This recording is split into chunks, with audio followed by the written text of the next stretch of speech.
Good morning, ladies and gentlemen. Welcome back to the Shadow and Sun Show, and welcome back to what will probably be the last top 10 list for a while till somebody comes up with something better, because I'm kind of tapped out on top 10s. I mean, unless we're going to do food or favorite colors or, YouTubers. I was thinking about doing my top 10 favorite YouTubers. Let me know what you think. To be honest, I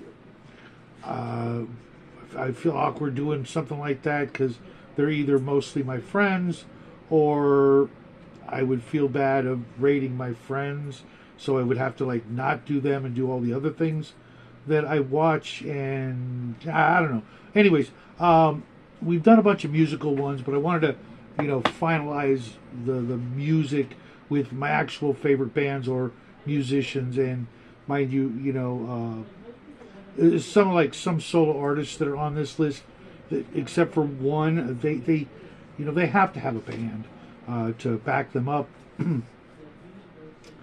So I almost debated not doing that, but at the same time, some of them are my absolute favorite musicians, and by that I mean the people, not like the specific CD or I forget. We did favorite.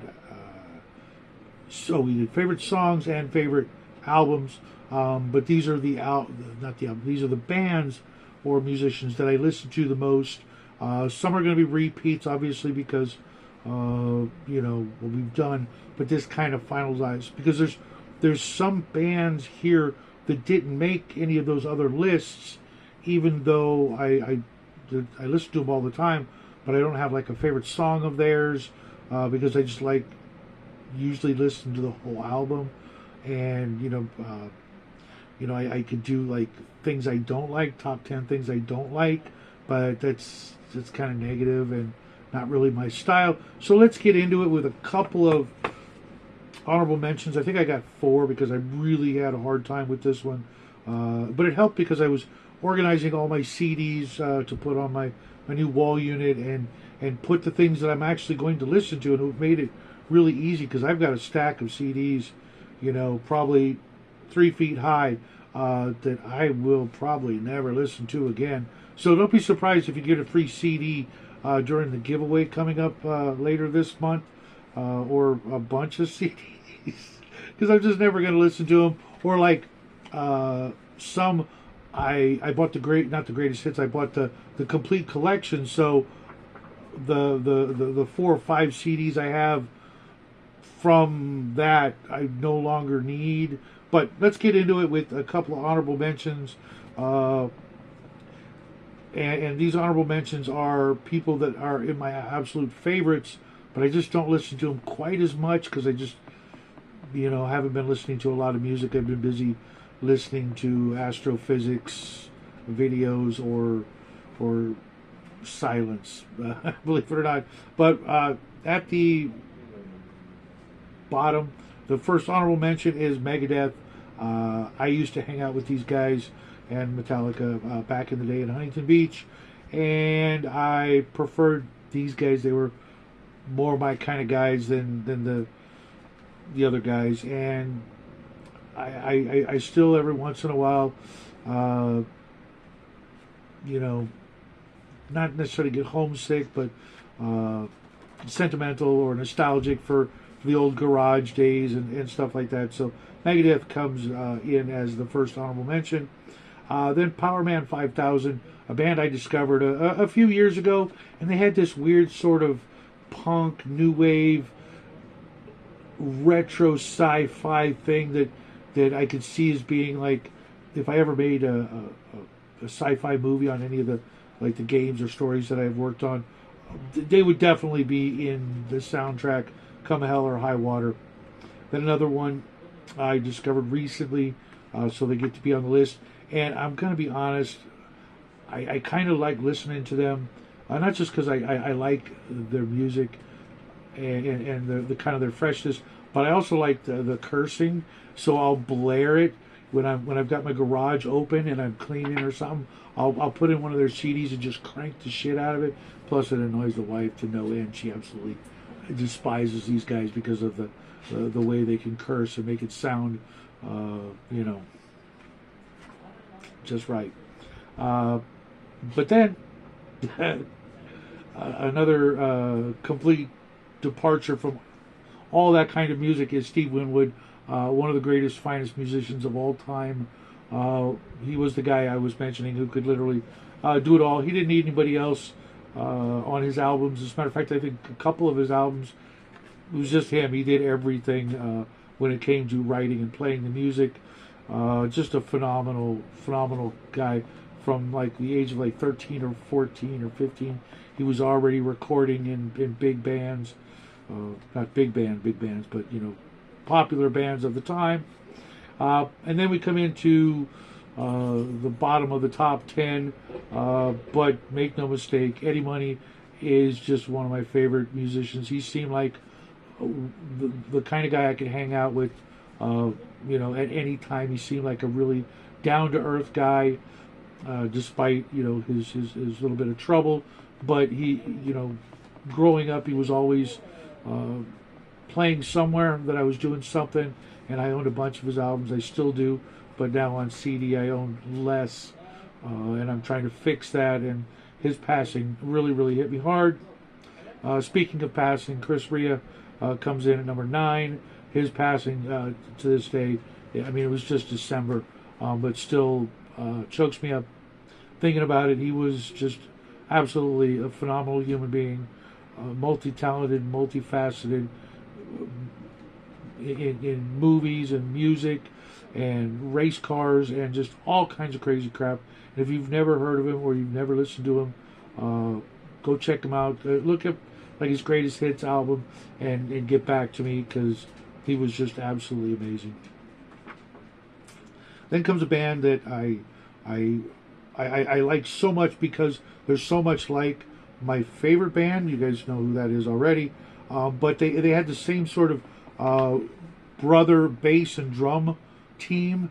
Both bands had the drummer and the bassist were brothers, and they had the same sort of everybody gets to sing, everybody play whatever the hell you want to play, or whatever you can play, and it ended up being multiple things, and every one of them was just multi-talented, and that's none other than Styx. I wish they would have put out more albums, and I wish some of their songs would have been a little less fruity, but they put out some great stuff, and I even love Kilroy Was Here. That's how much I actually like this band. Coming in at number 7, no surprise. Probably the only surprise is that they're not higher, just because I don't listen to them as much as I used to. But I still... oh, hey, I forgot one. Oh, wow, okay. I screwed up. But I'll just put them at the end. Judas Priest, phenomenal. One of the tightest, most precise metal bands of all time. Their Screaming for Vengeance album was just an absolute tour de force. Perfect album. It had a little bit of everything on it. Although I really am a big fan of Point of Entry as well. But they're probably my favorite metal band other than Black Sabbath, which I somehow missed on the list. So just put them as tied for 7th place. But then there comes a band that probably most of you guys don't listen to. Probably most of you don't own a single one of their albums. You know who they are, but you probably burn out on Boys Are Back in Town or the Cowboys song. And trust me, those are nowhere near their best songs. Not even close. Whiskey in the Jar, easily, for you Irish folks out there. If you don't have a copy of that somewhere, MP3 or whatever, what are you doing with your life? I absolutely, huge fan of Phil Lynott and the band. And, you know, it was just amazing, absolute. The hardest rockers, except for the number 2 band. And these guys were probably like more intense hard rock as opposed to the hardest working rock band, which is coming up. But then to switch gears, at number 5, a band I have not mentioned, I don't think at all, in any of these music lists, but one of my absolute all-time favorite bands, They used to be my number 3 band, but they dropped a couple slots over the years. But that's the Police. Every single song they put out, except Mother, and there was another song I can't think of that I really didn't like. But every other song, absolutely loved. Sting's career, absolutely loved. Stuart Copeland, Andy Summers, absolute amazing musicians, and they were like our party band. When a lot of other friend groups were listening to like Oingo Boingo, we were listening to the Police all throughout middle school and high school. They were just, there was something about them. I'm a huge reggae fan. You guys might not know this, but I was listening to reggae before anybody I knew back in the 80s when there was a show, The Reggae Revolution, on KROQ on Sunday nights. I think it was Sunday nights. I was the only one listening to it, and I was listening to it for the entire time. KROQ was a radio station. It's the station that Dr. Drew got his start on, and a bunch of other people, and I absolutely love their mixing of reggae and pop and punk, and yeah. So they get number 5.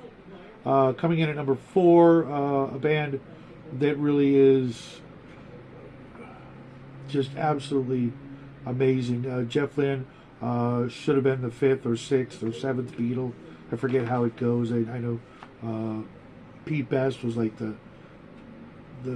4th, and then Ringo was the 5th, and then I think their producer was the 6th. So he would have been the 7th Beatle as far as I'm concerned. Jeff Lynne, his solo albums, everything he did with Electric Light Orchestra was phenomenal. So many different, they did everything except, like punk and metal, but they did Western, they did rock, and just everything, every doo-wop, and just mixed it all and made just an absolute lasting impression on me and the boy. I can't wait to get the complete collection. Right now I'm stuck with 5 or 6 out of the 12 or 13. I'll be picking them up. Then we come to number 3, a band that's been with me since the first time listening to the radio. I remember listening in my mom's Mustang on the way to her appointments back in the 70s. Joe Walsh's Life's Been Good to Me. Could have been my theme song, but Joe Walsh turned into an absolute nutcase. But everybody else in the band, God rest their souls, was just again soundtrack to my life. The Eagles were there for all the good and bad, and to this day I still think their best songs are the ones they never played on the radio, but not always the case. I don't know. And then coming in at number 2, again, no surprise to you guys, Golden Earring, the hardest working band in the history of rock and roll, toured 190 days every year for, 65 years, some crap like that. It's just an insane amount of touring throughout Europe and the States and abroad, and every album, all 65 of them or 50 of them, I forget. I have the whole collection now, and I'm still trying to get through it. I can only listen to, a couple of their albums a day without going, slow down. And, I love their music, love their style. I watched them open up for Rush, and absolutely blew them away. Long Beach Arena during the Cut tour and the Signals tour for Rush. I think it was like 1984 or something like that. And they just absolutely made Rush look stupid. Speaking of Rush, they used to be in my top 3-5 favorite bands, and I have probably more Rush CDs than any other band, and I have not touched one of them in decades. And when I was going through my CDs, I put them all off to the side because I just couldn't listen to Geddy anymore. Just that voice, that whininess just finally got to me. I realized they were a phenomenal, absolutely amazing band, but I just couldn't do it anymore. So don't be surprised if you get some Rush CDs, except for like Moving Pictures and a couple of the other early albums. Those I'll always keep. But the stuff that came after, just a little too preachy, a little just too much. Anyways, moving on to number one. No surprise. Blue Oyster Cult, favorite band, best band in the galaxy. When it comes to the bands that were gamers, the bands that were into sci-fi and UFOs and aliens and monsters and vampires and Godzilla and all the crap that a teenage boy could possibly be into, along with girls. They had plenty of songs about girls, and they were it. So many songs with lyrics that inspired me in my games. And the Marshall Plan is about a dungeon master, literally about a dungeon master who loses his girl to some concert where she ends up taking off with the band in their limo. Never sees her again, so he decides he's going to become a famous rock and roller. And sure enough, he does. 5 million albums in just 2 short years. Such a great line. Don Kirshner's rock concert. Don Kirshner is in the Marshall Plan as well. Great goofy song with songs about Stormbringer and vampires and alien abductions and all that stuff that most other bands didn't catch on to until later in the 80s and the 90s, and they were the first to do it. They were originally known as the Thinking Man's Heavy Metal, and my favorite band. Give them a try, give them a chance. If I was going to start with an album, I'd recommend Golden Age of Leather. Absolutely phenomenal album. No, that's not that's a song. The album would be Spectres. It does have Godzilla on it, and if I never hear Godzilla again, I'll be okay with it. But every time I do listen to it, I remember Jackie and his first concert 2 blocks away. Blue Oyster Cult showed up, played at this little park we have, a little amphitheater, and he just went freaking nuts. His first concert, my favorite band. Not too many people get to have that memory. We did. So I'm sharing it with you guys. Probably heard the story before, but that's what I got for you this morning. I will be back tomorrow with something. It'll be Friday when I say this, and it'll be Thursday morning when I say this, and you hear it. But I'll be back Friday with something. Of course, later on today, we'll be doing the second breakfast, and we can talk about music instead of food this time. What do you say? All right, folks, have a great day. Love you guys. I will see you real soon. And as always, happy trails.